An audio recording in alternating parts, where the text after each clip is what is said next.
Alternative Digitalk. Real issues, real talk.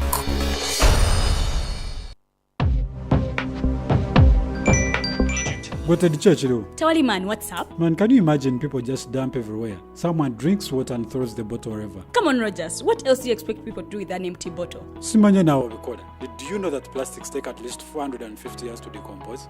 What? That's a long time. Exactly. Because plastics are made out of a lightweight and flexible material that doesn't decompose easily. And plastics everywhere in the environment cause plastic pollution. What is plastic pollution now? It is the accumulation of plastic waste in the environment, like bottles, polythene bags, straws. All of these contribute to plastic pollution. I have been using them without knowing their effect. Yeah, a lot of people have. Plastics are a danger to the ecosystem, both on land and in water. So how can we overcome this problem? Is there something we can do? Oh yes, we can reduce by minimizing the use of plastics, reuse by repurposing them, or recycle by collecting and processing them into new products. Everyone wants to change the world, but no one wants to change themselves for the world. How about we change our habits for the world? And it starts with me and you. This message is brought to you by Alternative Digitalk. Hi Rogers, can I ask you something? Shoot. What does corruption mean? Well, summarily, corruption is abuse of public power for personal gain or for the benefit of a group to which one owes allegiance. For example, when a public office is abused by an official accepting or soliciting a bribe. By the way, private people can be corrupt too, like bribing police officers to escape fines. Okay. So exactly how does that concern me? Well, do you pay taxes? I guess yeah. What does that have to do with this? Everything. Because those taxes you pay are supposed to facilitate services you use, like water, electricity, roads construction, medicines in hospitals, name it. Okay, that is much bigger than I thought. But it can be stopped, right? Well, yes it can, although it may not be as easy as it sounds. And here is the reason why. Corruption roots are grounded in our country's social, political, economic, bureaucratic traditions and policies. So, what has kept it going this long? I mean, why don't we stop it? Well, the main reason why it has been here for so long is because institutions are weak, either as a result of poorly defined ethical standards of public service, weak administrative and financial systems, or ineffective watchdog agencies. What can we do to stop it? At a national level, we must focus on strengthening the independence and effectiveness of public institutions that fight corruption. At a personal level, we must commit to never giving a bribe. I promise I'll never give a bribe. Well, that's a great decision you have made. Me and you now have to spread this message to all our friends. If we all do our part, corruption will be no more. This message is brought to you by Alternative Digitalk.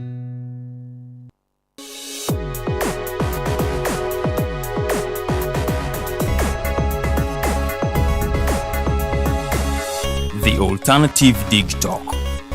Real issues, real talk.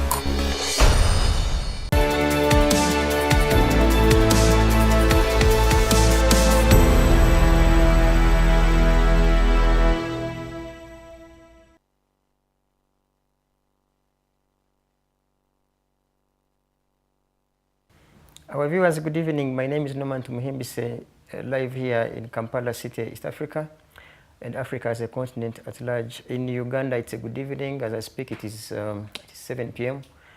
And I understand that in the Caribbean and some other countries in the States, it's it's midday or thereabout. Depending on where you are watching us from, we want to believe that you have had a wonderful day.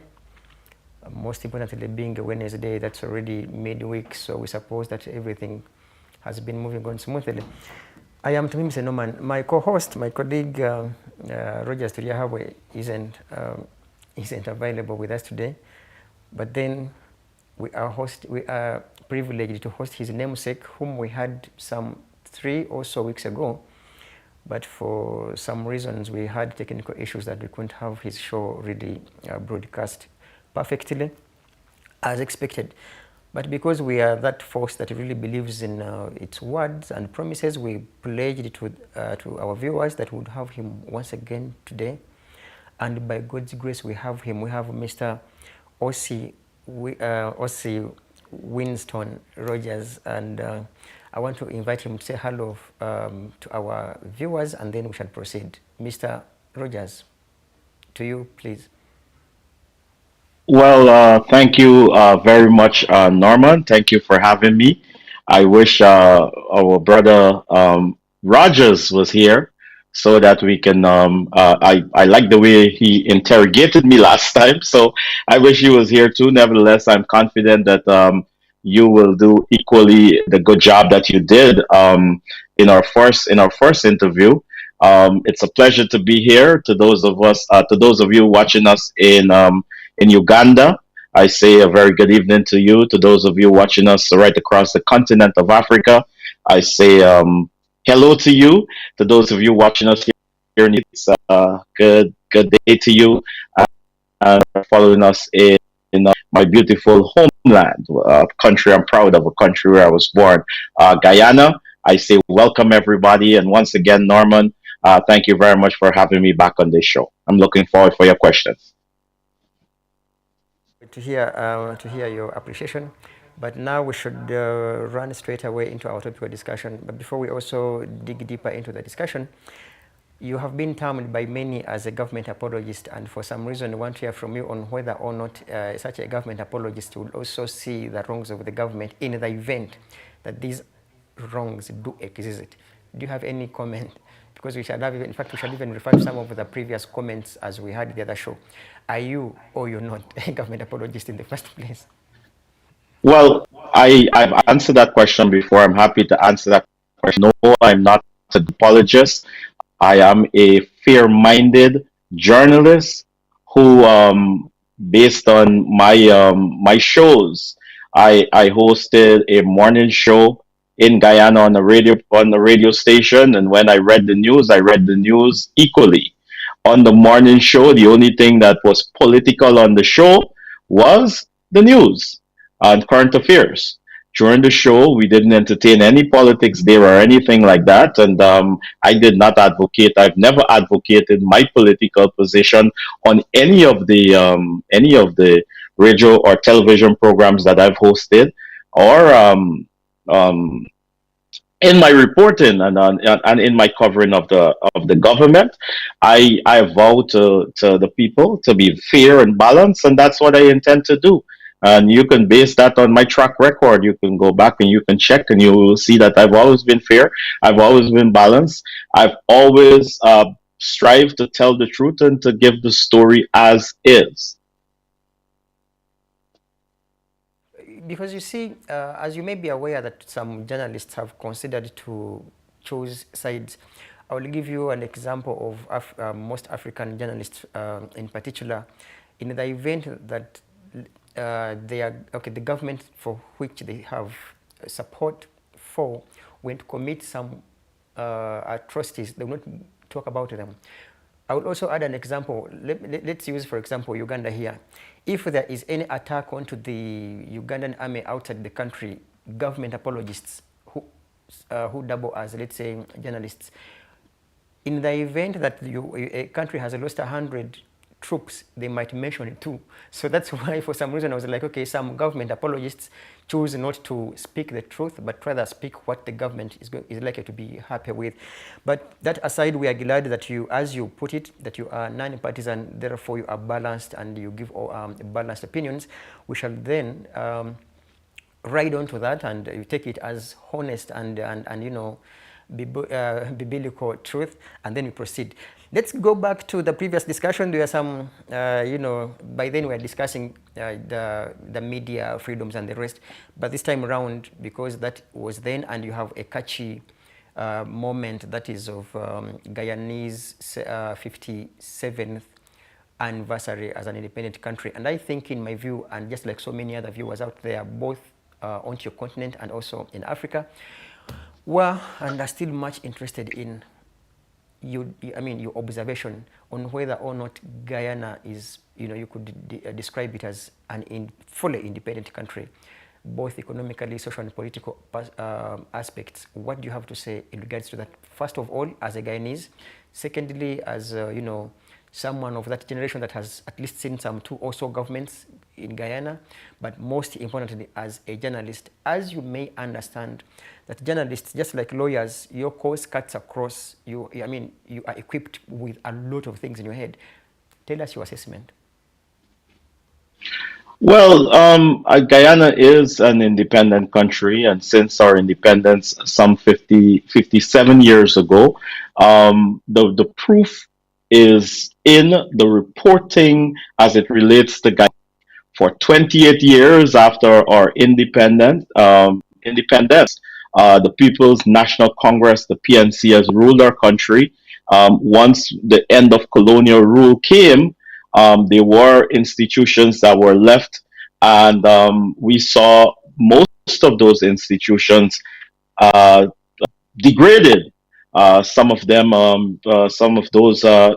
industries were nationalized, and they grind to the halt, and we saw a country while independent. We saw most of the institutions being destroyed by the PNC for the 28 years that they ruled. Healthcare was in tatters. The economy was in shambles. The entire landscape of Guyana was denigrated, and people were running helter skelter to leave Guyana under the 28 years of the PNC rule. Now, you don't have to take my word for it. You can do a research. And before I continue, I did mention this last time, but I think it's during one of the times when we were cut off. I would like to invite you and your co-host Rogers, you Norman and your co-host Rogers, to visit Guyana at any time, and you will be given free reign to move around Guyana and talk to citizens, and you'll get an idea of what is going on the ground without hindrance. So I'm extended that invitation to you, and whenever you're ready, I'm surely going to join you guys on the trip. I'm not going to be there to police or anything like that. You'll have free reign in our country, so you can move around and talk to the population. Then you get a feel of what I'm saying, and then you will be able to judge for yourself who are the ones that come on this program and try to twist the facts. So, like I was saying, since our independence, the PNC ruled our country for 28 years.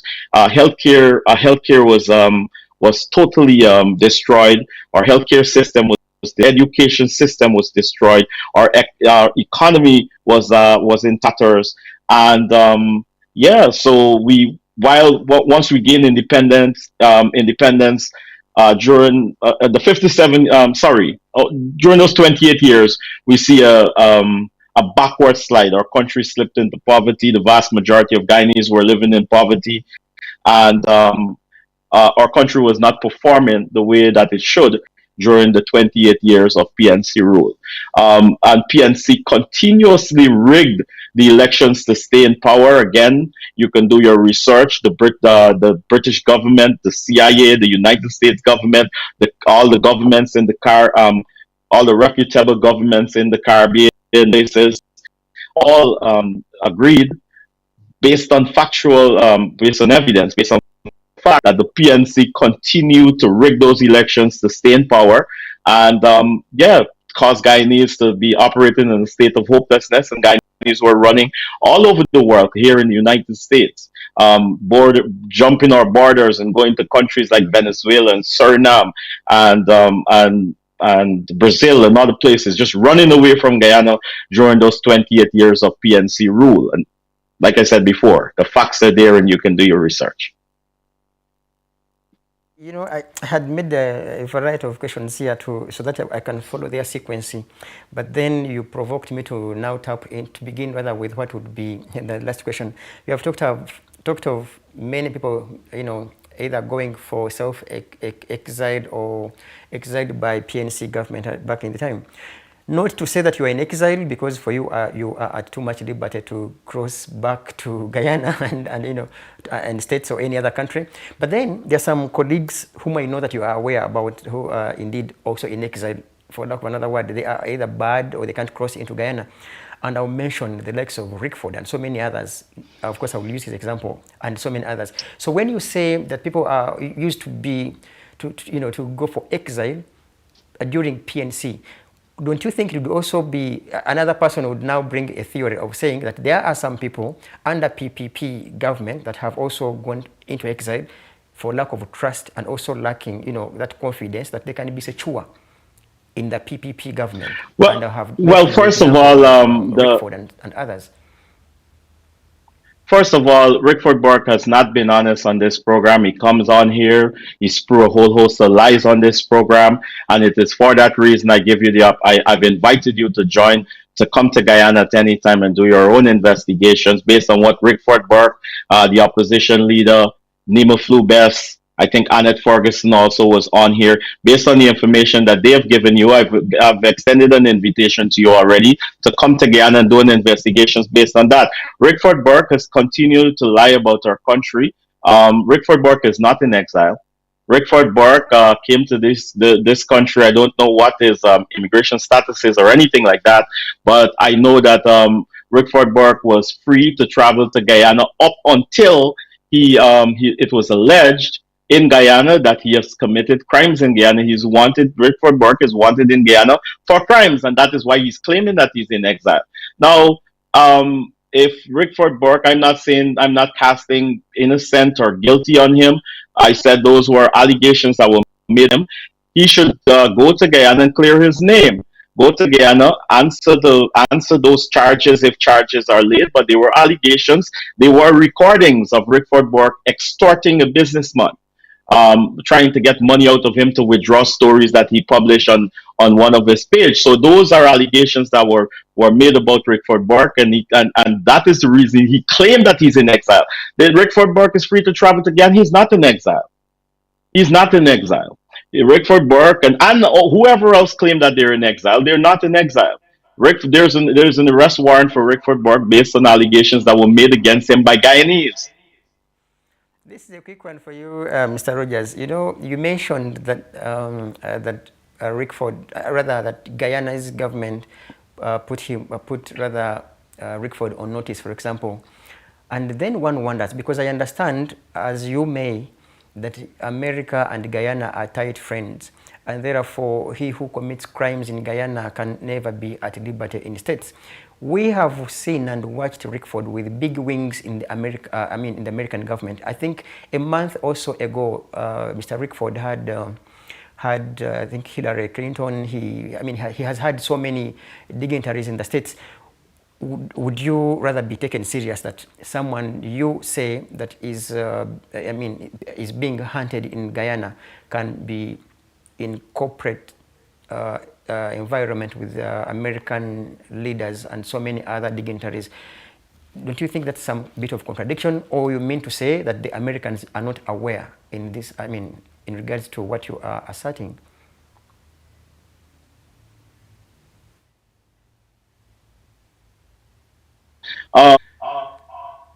Warrant. I don't proclaim to speak on the behalf of the police. I'm getting a little bit of feedback. I don't proclaim to speak on the behalf of law enforcement and anything like that. But what I know, that America and Guyana for the most part, there is something that called due process. And in here, I'm getting the feedback. But nevertheless, yes, there's something that called due process. Those arrest warrants were issued not that long ago, and I am pretty sure that the Guyana police force has already engaged with law enforcement authorities here in the United States, and that will be dealt with at the time when they deal with it. It doesn't happen overnight. But I'm not casting innocence or guilty again on Mr. Rickford Burke. I'm not proclaiming to speak on behalf of the police. But what I can say to you is that I know that Rickford Burke was free to travel to Guyana, like his colleague, what's his name, David Hines, and all the others that spew their race hate here in the United States via social media. They were all free to travel to Guyana. As far as I know, David Hines has been to Guyana many times. No police has touched him. No police has arrested him because there are no allegations made against him as it relates to criminal activities. All the others that come on these programs and claim to be in exile, I don't believe that they are indeed, not free to go to Guyana. They are free to go to Guyana, but in the case of Rick Burke, like I said, there is an arrest warrant that was issued for him, and like there is due process, and everything takes time, and I don't know where it's going to go. I don't have the information from the police. I don't know what the police did, but I do know that once an arrest warrant is issued in a country, Rickford Burke has the protection like any other person living here in the United States, has the protection of the United States government, and also has the right to due process. And once that process is exhausted, then we see where that goes. If the United States decide that they're going to send Rickford Burke to Guyana, or if the United States decide that, listen, these are political these allegations against Mr. Rickford Burke are political in nature, and he will not be sent to Guyana. That's a matter for the Guyana Police Force and the U.S. authorities, U.S. law enforcement authorities. Okay, a quick one. I don't want to sound like we are in court, but then I will also apply a leading question that may require a yes or a no. In your view, aren't there political persecutions as of now, ever since PPP took power? In your view? No, they're not. There's no political prosecutions in Guyana. Persons that is one of the lies they come on here and spew, that every time that a person who is in opposition to the government is arrested is political persecution. But that is far from the truth, because these guys, if you go and listen to some of the hated rhetoric that comes out of these platforms with these guys, and when you hear some of the things that they're saying, you would cringe. But yet still they are free to come to Guyana. Some of them right there in Guyana. If you listen to guys like Andrew Weeks and all of them, they come and they spew a whole host of lies.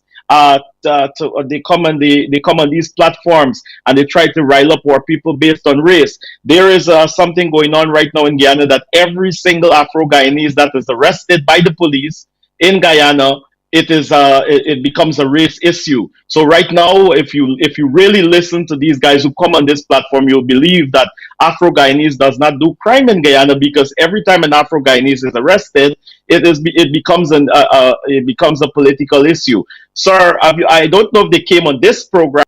I know that you would have more information on what an apartheid state is, but they go on programs where that are far away from the Africans' reach, and they claim that there's apartheid in Guyana.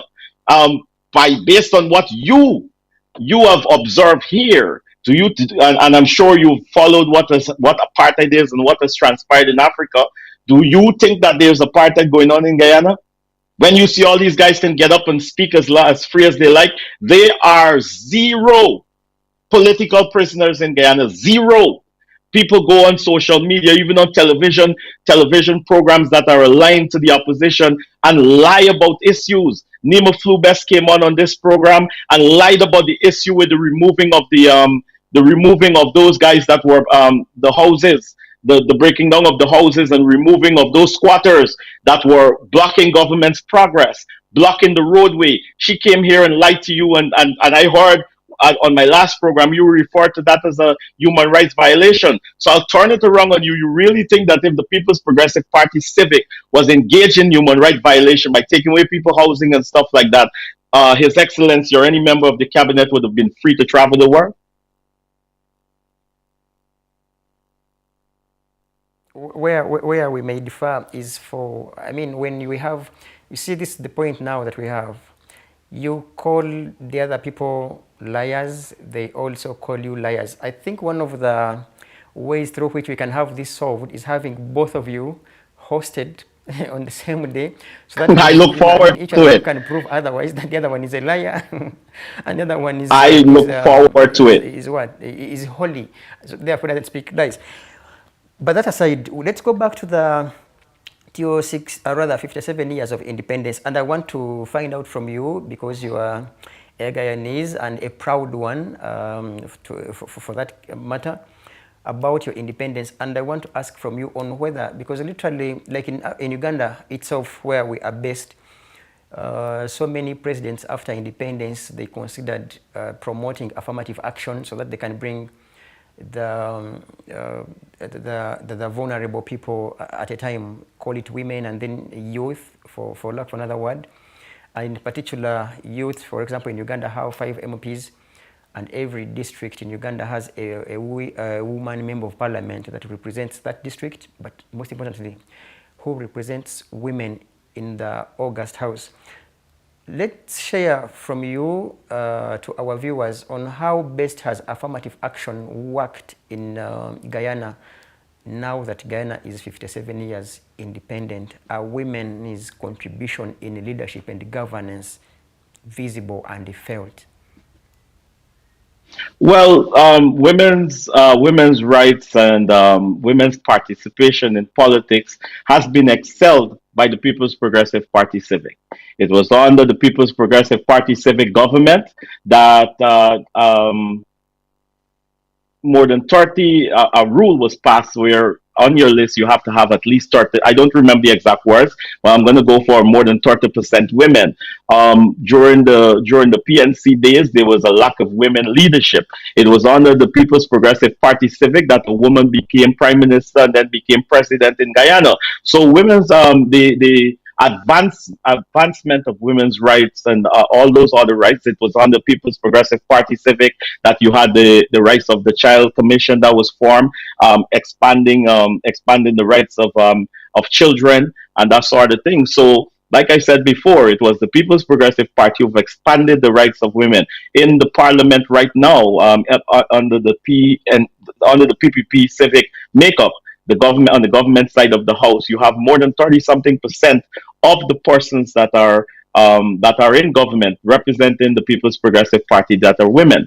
So we have seen an expansion of women's rights. We have seen an expansion of rights on the whole. It was under the People's Progressive Party civic government also that the Ethnic Relations Commission was formed to expand people's rights, to ensure that there are no discrimination that is meted out. And the Ethnic Relations Commission has a lot of lineage, or they have a lot of rights that they can prosecute people for discriminating against each other based on race and stuff like that. It was the People's Progressive Party Civic that put all these things into place to ensure that the expansion of rights are given right across the spectrum.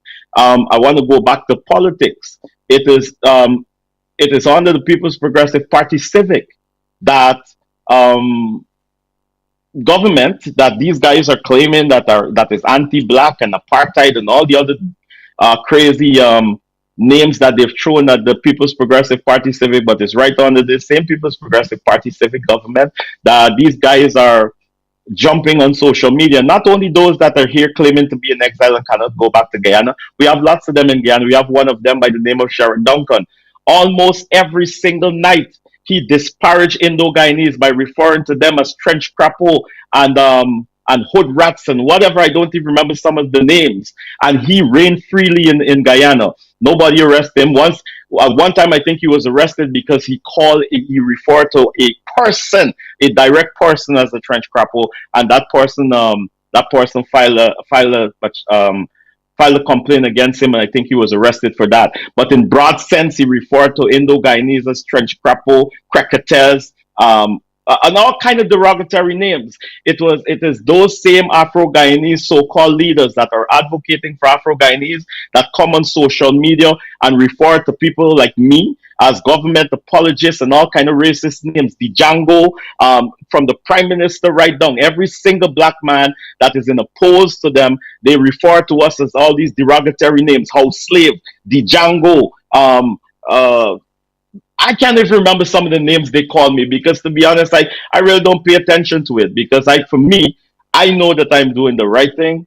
I know that I am out there speaking the truth on behalf of the Guyanese people, and the truth will always prevail over the lies. And I would love for you to ask me about apartheid, because that's one of their biggest message, that apartheid is being practiced in Guyana.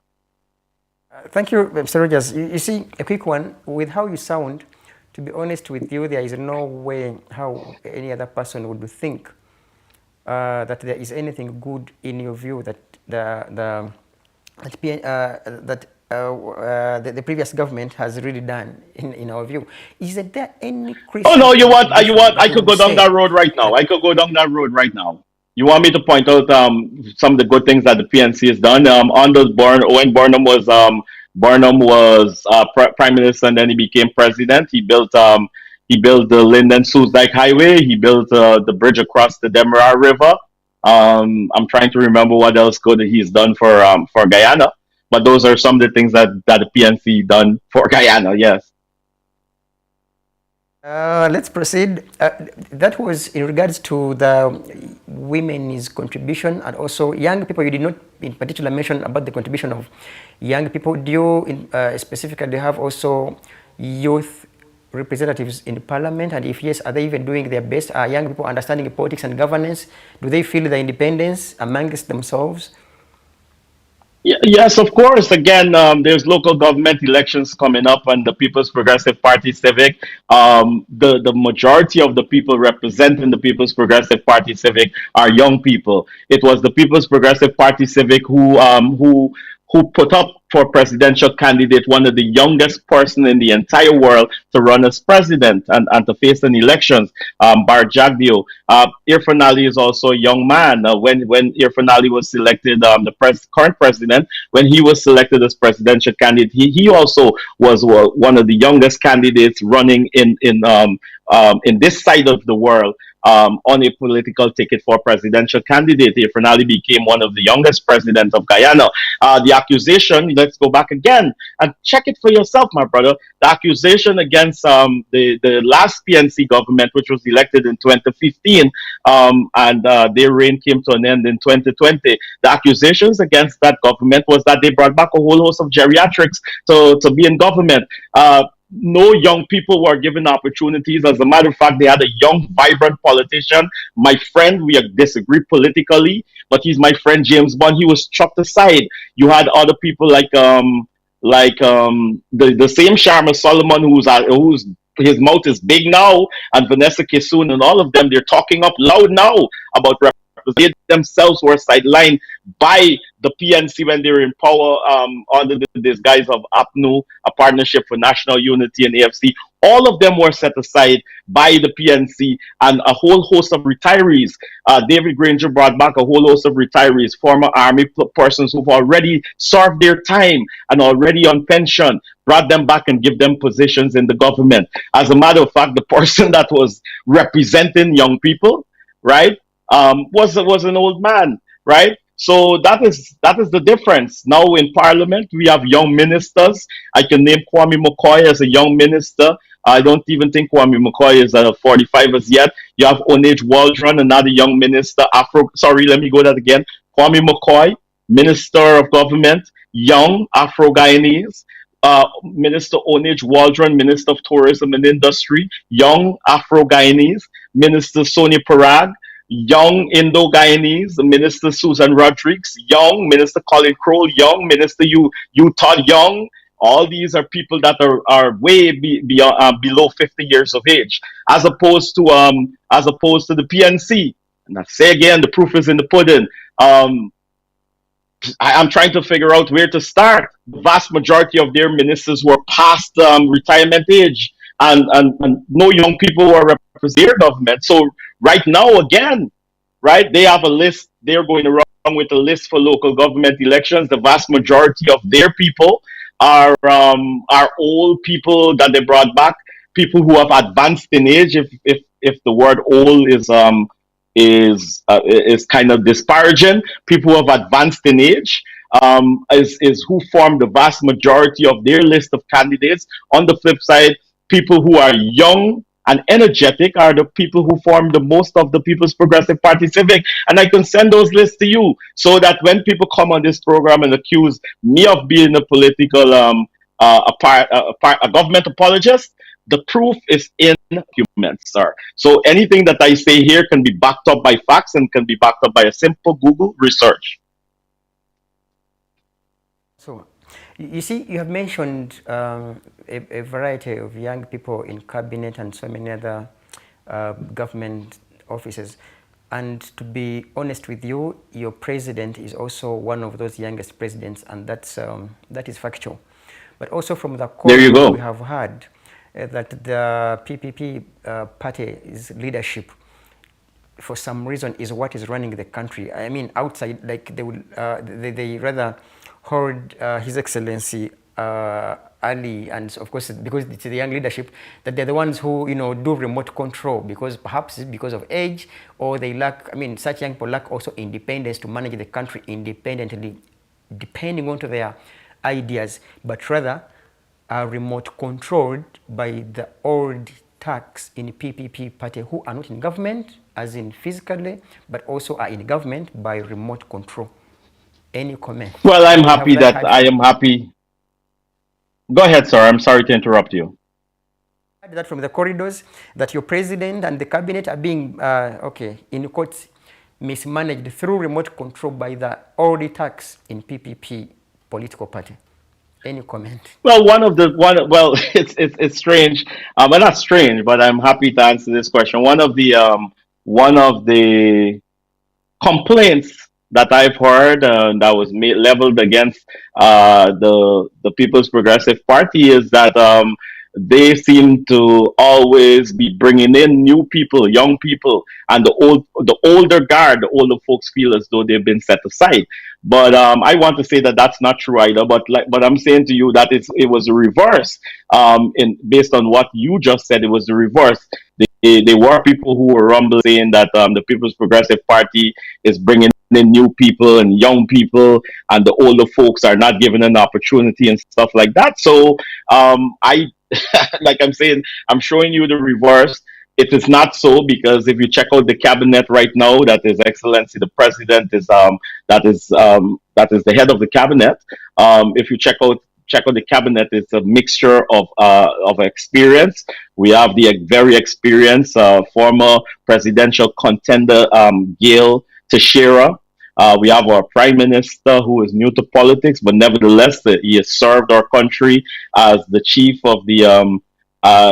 of staff of the Ghana Defense Force. Vast experience in how to in the defense of Guyana. Vast experience, a well trained man. He too was being accused of being a house slave and a sellout just because he is a bright Afro Guyanese and he did not embrace the hateful rhetoric and agenda of the PNC. So, like I said before, it's a balance. You have a balance in the cabinet where you have youth, you have women, you have from the old guard, and you have newcomers who are all coming in. And His Excellency the President has every time that he spoke, from the time he became president, he has engaged on his One Guyana campaign. And that One Guyana campaign is to show that regardless if you voted for His Excellency, if you voted for the People's Progressive Party or not, you have an equal stake in Guyana's development. And anybody who is not lazy, anybody who wants development, anybody who wants progress, can become a part of the People's Progressive Party Civic. You don't have to be a member of the People's Progressive Party Civic to receive government programs and services, by the way. But if you if you want to serve, you have the ability, you have the longing to serve, you're welcome in the People's Progressive Party Civic. So that is how it has always been. And no, the old guard is not pushed aside, but it has to be balanced in a certain way. And the president and of course the general secretary of the People's Progressive Party has engaged on that balancing act. And again, if you look at the cabinet, it's a mixture of everything. That's a cabinet that reflects Guyana. Go back now to the economics and the entire economy of your country, of course. And I wouldn't want to, when we mention the economy of this country, our leaders here tell us that you see people, in particular, because you're a journalist, I'm sure you have read or followed Mr. Museveni in Uganda. He will tell you in 1986, he can never begin his speech minus mentioning 1986. So in your country, let's now talk of when you got independence and the period it has taken, of course, now 57 full years vis-a-vis the economic stability of your citizens. Do you feel the economy relatively like it's developing or it's stagnant? and kindly do not tell us that Well, you see well, in 57 years ago, the GDP was this much. Now we have this, but it's also possible to have, to have someone drive a vehicle for a whole week and covers 1 kilometer, and this person shouldn't come and say, but you see, we were at point A, now we're at point B. The issue now becomes, how long has it taken you to reach that distance? So, in regards to the economics and the entire economy of your country, are your citizens feeling some bit of economic development? Now, infrastructure and the rest, and of course, per capita income of every individual in your country. Yes, and I'm happy to answer that question again. And I will have to go back to to our history to give you a breakdown on what has transpired in our country.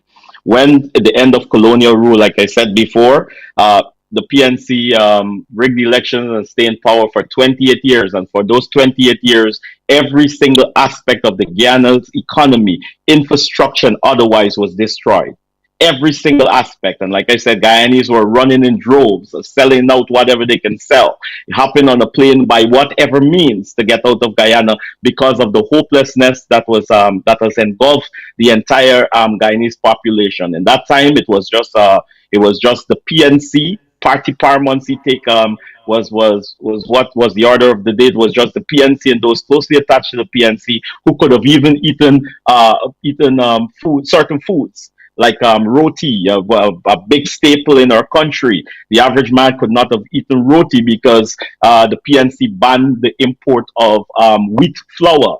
So people who are running from our country, you have to be closely aligned to the PNC to eat roti and bread and that sort of thing.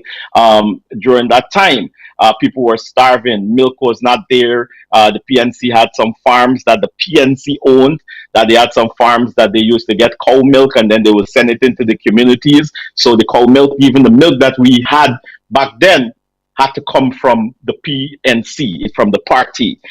Come fast forward, they continued to rig elections, continue to stay into power, and the Carter Center organizations in 1992 stepped in to monitor the 1992 elections, and it was the first free and fair elections in our country's history, and the People's Progressive Party Civic was swept to power.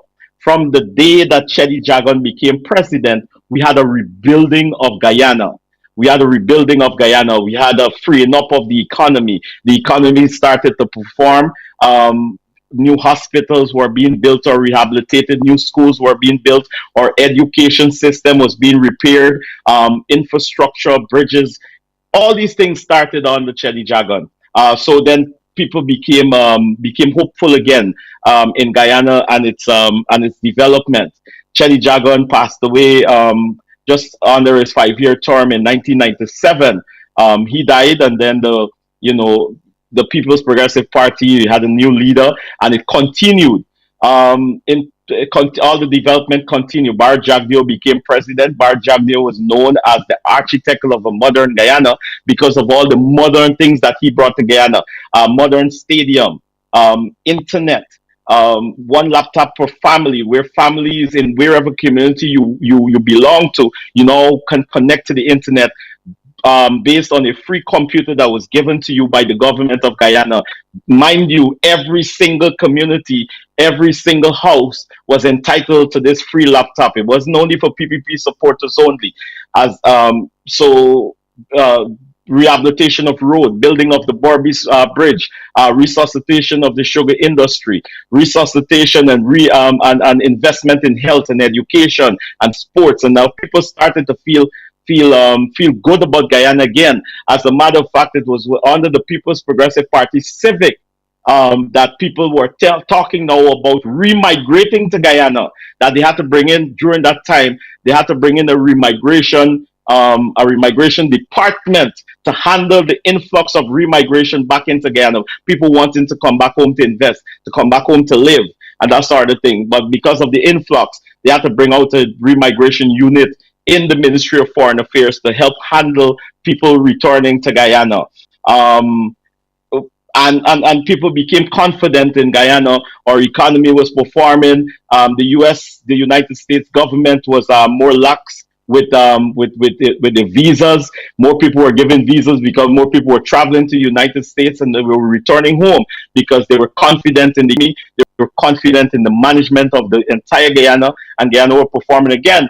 Come to 2015, people, some people believe that it was time for a change. Some people were not happy with all sorts of things, with the pace of the event and that sort of thing. People believe because by that time it was um, it was 21 years of PPP rule, and there was a formation of a partnership for national unity, and there were some angry folks who left the People's Progressive Party, and some who were removed because of corruption allegations and other things, and they formed themselves into a grouping, and they joined with the AFC. They formed the AFC, of course, and joined with the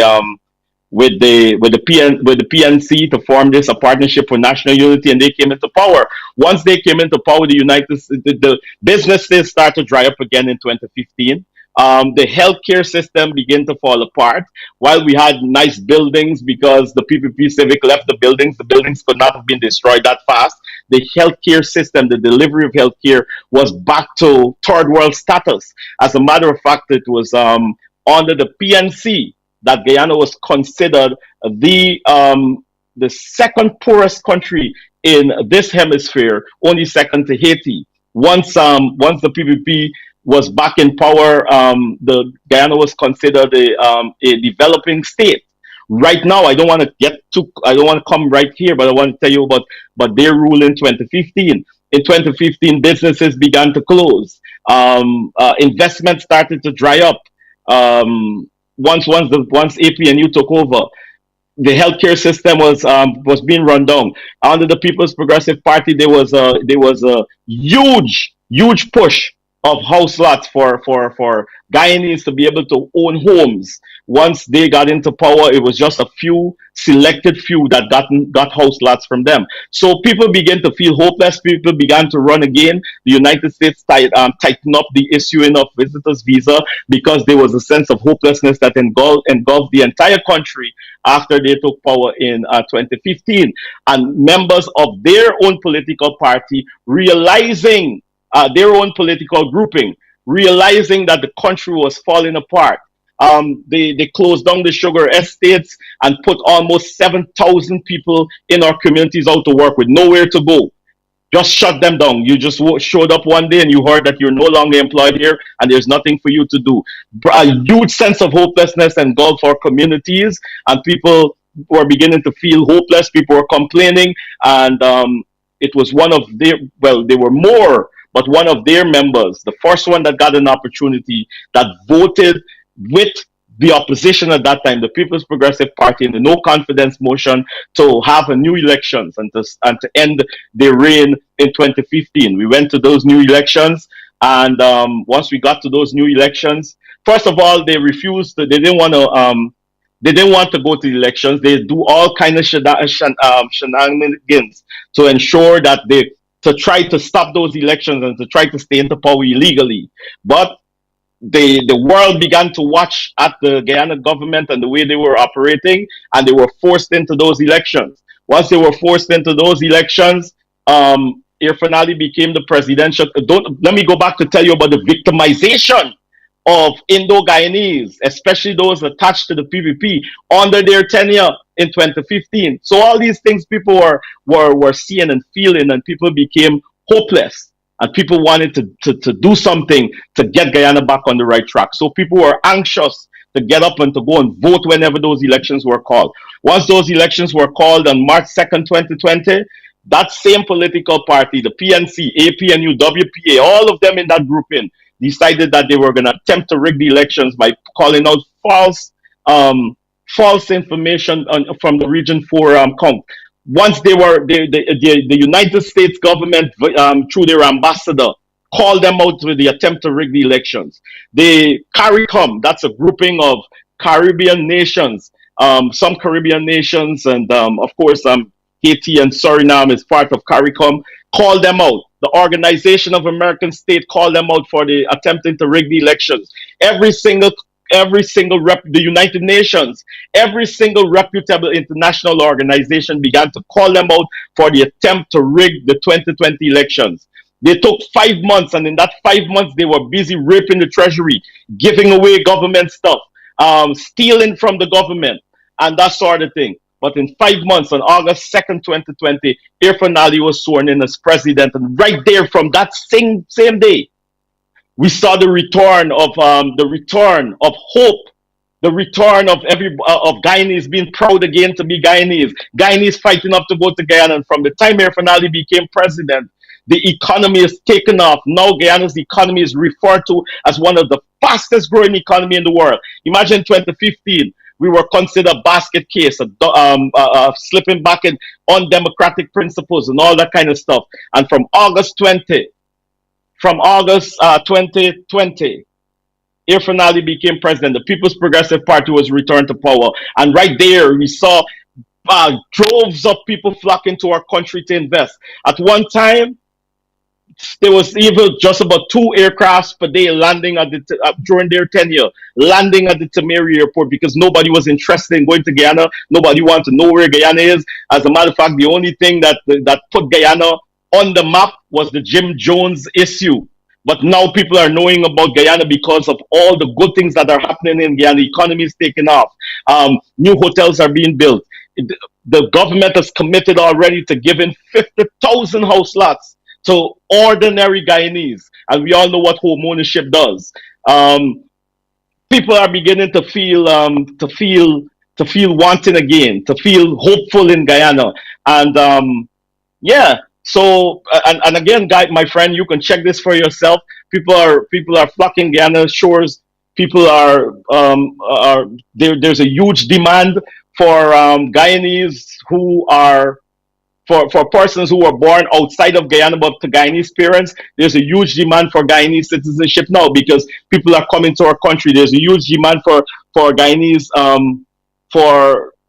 citizenship by people who want to be naturalized Guyanese. So that tells you that people have confidence in the People's Progressive Party civic government, its leadership style, in the economy, because thousands of new companies are now looking to invest in Guyana. So that is a wrap on our 57 years of independence, how I see it. I have this for you also. You see, you have I don't want to use the word that you have overpraised the your development as a country, but most importantly under the PPP leadership. But in particular, I want to take you back to what so far is on record, and that Guyanese unemployment rate is at 16%. That's some of the records. But also going on to that date that now goes to, I think, at 150.2 million US dollars.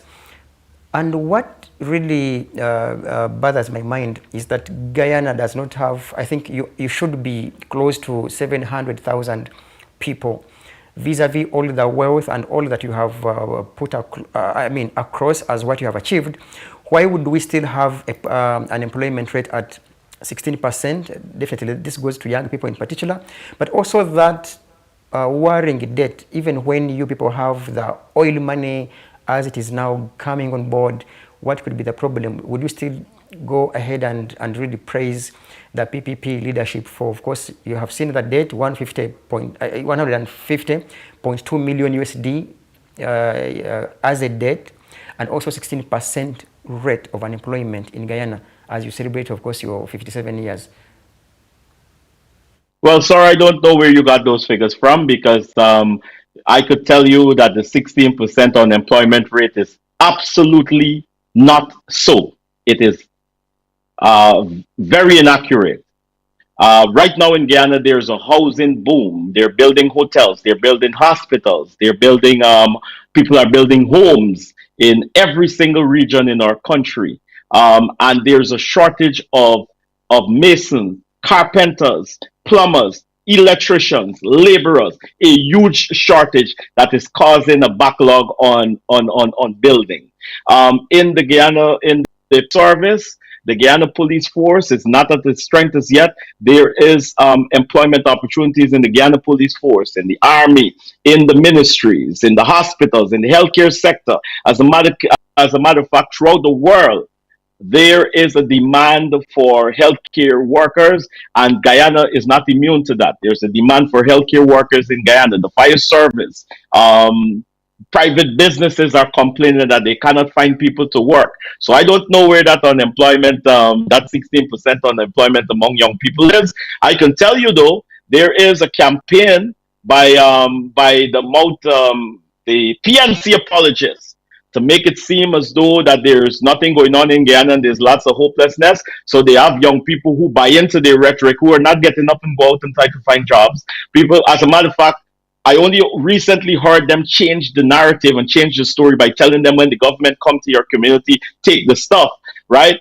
Because it's your money. But before they used to tell them, do not engage with the government, do not take anything from them, don't listen to them, just shut them out. You just listen to what we say. As a matter of fact, it was a former minister, a former PNC general secretary, I think, or something like that, chairman or something, but a former leader in the PNC who told made it known to the rest of the world that as a PNC member, you do not question your leaders. Whatever your leaders say, that is what is happening. So you don't question your leaders as PNC followers. And we have that in Guyana where they don't question, some of them don't question their leaders. Some of them, the leaders just say whatever they want to say, and they operate in that vacuum without listening to the information from the other side.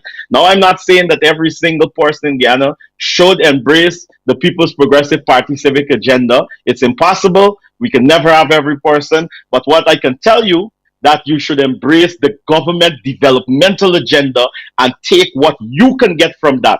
When the government comes into your community to do these outreaches and stuff like that, you should be embracing that agenda. But they do not want, as particularly Afro-Guyanese, to benefit from the People's Progressive Party civic, because their only rhetoric, the only thing that they can talk about, they cannot critique the government on anything else. The only thing they can talk about is where they sensationalize racism and tell the Afro-Guyanese, their Afro supporters, that the PPP civic is racist and the PPP civic ain't doing nothing for black people. So that's their only message. So if you tell a black man in a community, an Afro-Guyanese in a community, that the PPP civic is not doing anything for you, but then the man see that he got new road, the man see that he got new house, the man see that he got Because We Care cash grant, which by the end of next year will be 50,000 per child, and the man is seeing all these things, then he begin to question, what are they really saying? How come they're saying we're not getting nothing, but I'm seeing development around me? So that is why they try to shut out these Afro-Guyanese communities from getting development, because once the development, but it doesn't stop the PPP, of course, but once development reach these homes and reach these Afro-Guyanese in particular, then they're going to know that their message is dying. They have no other message. They cannot tell the people of Guyana anymore that they can do better than the PPP when it comes to managing the economy, because they had two tries. The first 28 years, and then the second 5 years, and they failed and took our economy back. They cannot tell the people that they can do better in terms of developing the healthcare system in Guyana, because they had two terms and the healthcare system went into tatters because of their leadership. They cannot tell the Guyanese people anything about housing, because they had two terms and Guyanese became poorer, and not a lot of Guyanese own anything. Under the People's Progressive Party civic, under this tenure, people are now 50,000 Guyanese and more will now own house lots. Give them an opportunity. The PNC is coming with an old antiquated housing policy, but rent to own. So you rent now and you own for 30, 40 days down the line when you're done dead. And you still you're gonna own, because by the time you get to that point where you're beginning to own things, you die, you're done dead. So that is the thing that they're pushing in terms of housing. But the PPP is about house lot now, today. You can get a house lot now all across the world.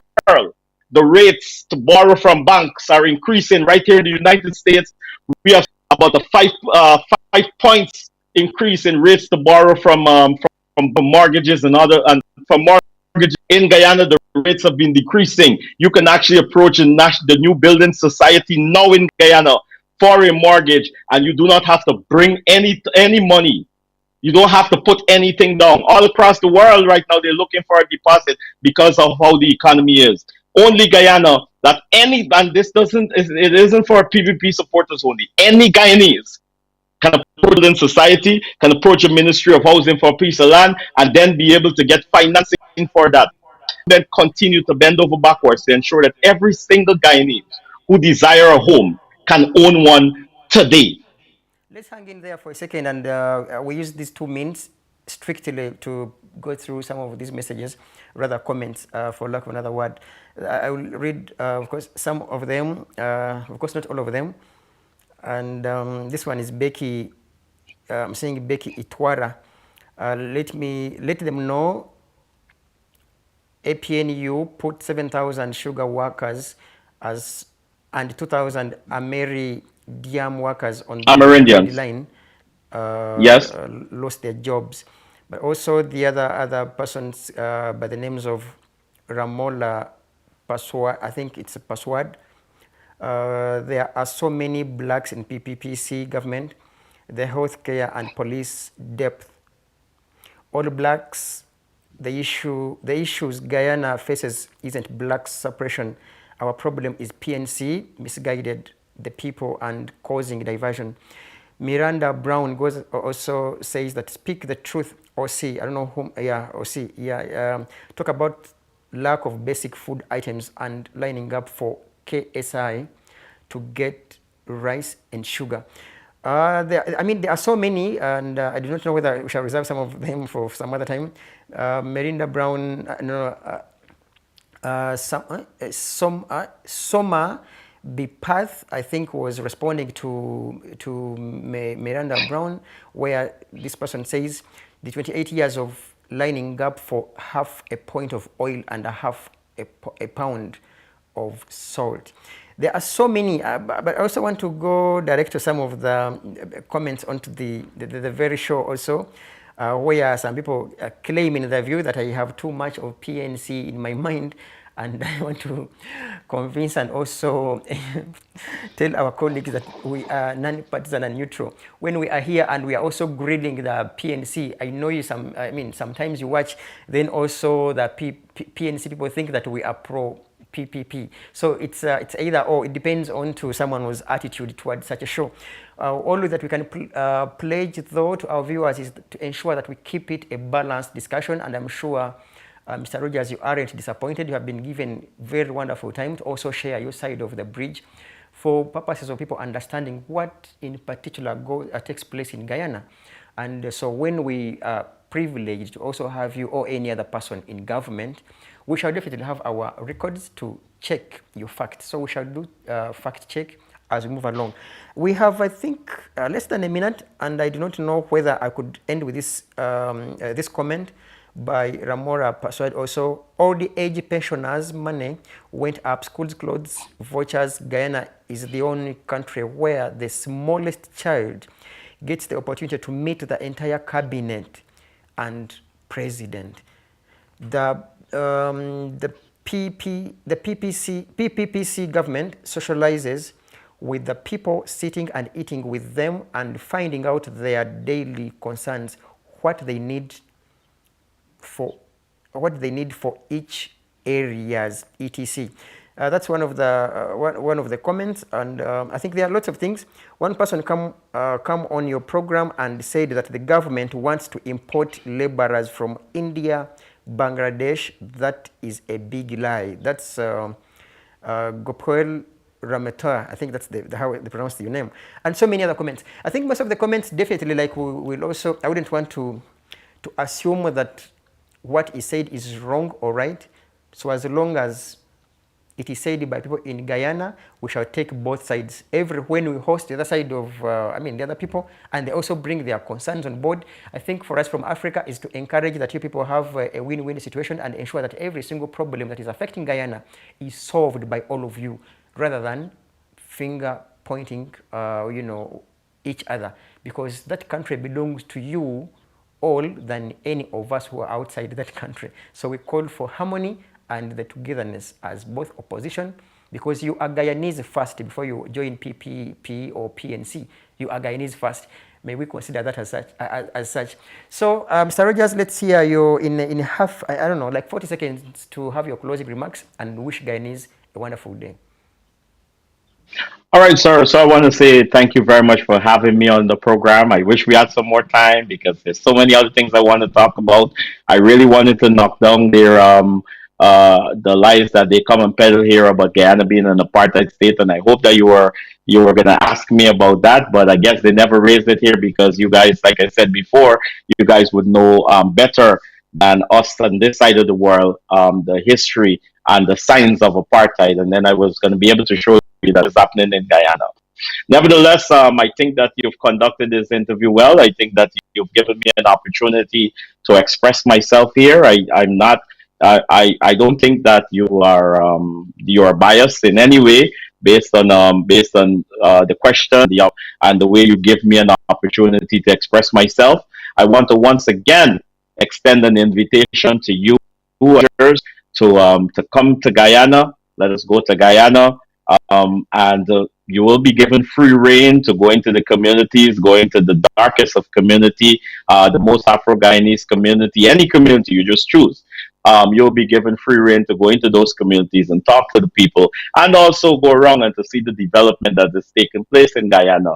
And you will be able to form your own opinion. Of course, I don't expect you to come back here and advocate on the behalf of any side, but I expect you to come back here once you've visited Guyana and tell the people what you have seen and what you've heard on the ground. So the invitation is open. I'm looking forward to joining you guys whenever you're ready to go to Guyana to do your own investigations.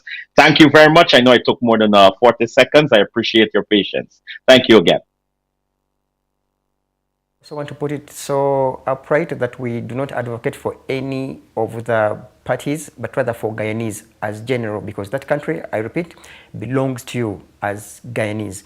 Any single error that tarnishes your name or brings down human rights and democracy, it will definitely, you will face the consequences than any other outsider. I mean, keep it Guyanese as a country united by one cause, and of course one nation and one country and one people. May God bless all of you. We suppose it's a good day in Guyana and the entire, of course, Caribbean and so many other countries out there. From Uganda, East Africa, and Kampala in particular, I want to say goodbye for now, and may God bless all of us.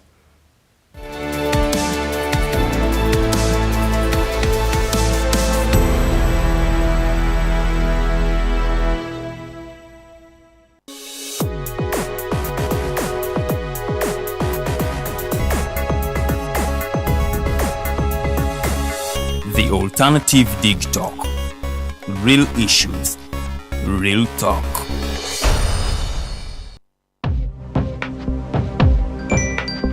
Go to the church, though. Tawali man, what's up? Man, can you imagine people just dump everywhere? Someone drinks water and throws the bottle wherever. Come on, Rogers. What else do you expect people to do with an empty bottle? Simanya now, recorder. Did you know that plastics take at least 450 years to decompose?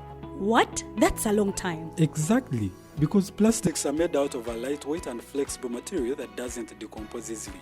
And plastics everywhere in the environment cause plastic pollution. What is plastic pollution now? It is the accumulation of plastic waste in the environment, like bottles, polythene bags, straws. All of these contribute to plastic pollution. I have been using them without knowing their effect. Yeah, a lot of people have. Plastics are a danger to the ecosystem, both on land and in water. So how can we overcome this problem? Is there something we can do? Oh yes, we can reduce by minimizing the use of plastics, reuse by repurposing them, or recycle by collecting and processing them into new products. Everyone wants to change the world, but no one wants to change themselves for the world. How about we change our habits for the world? And it starts with me and you. This message is brought to you by Alternative Digitalk. Hi Rogers, can I ask you something? Shoot. What does corruption mean? Well, summarily, corruption is abuse of public power for personal gain or for the benefit of a group to which one owes allegiance. For example, when a public office is abused by an official accepting or soliciting a bribe. By the way, private people can be corrupt too, like bribing police officers to escape fines. Okay. So exactly how does that concern me? Well, do you pay taxes? I guess yeah. What does that have to do with this? Everything. Because those taxes you pay are supposed to facilitate services you use, like water, electricity, roads construction, medicines in hospitals, name it. Okay, that is much bigger than I thought. But it can be stopped, right? Well, yes it can, although it may not be as easy as it sounds. And here is the reason why. Corruption roots are grounded in our country's social, political, economic, bureaucratic traditions and policies.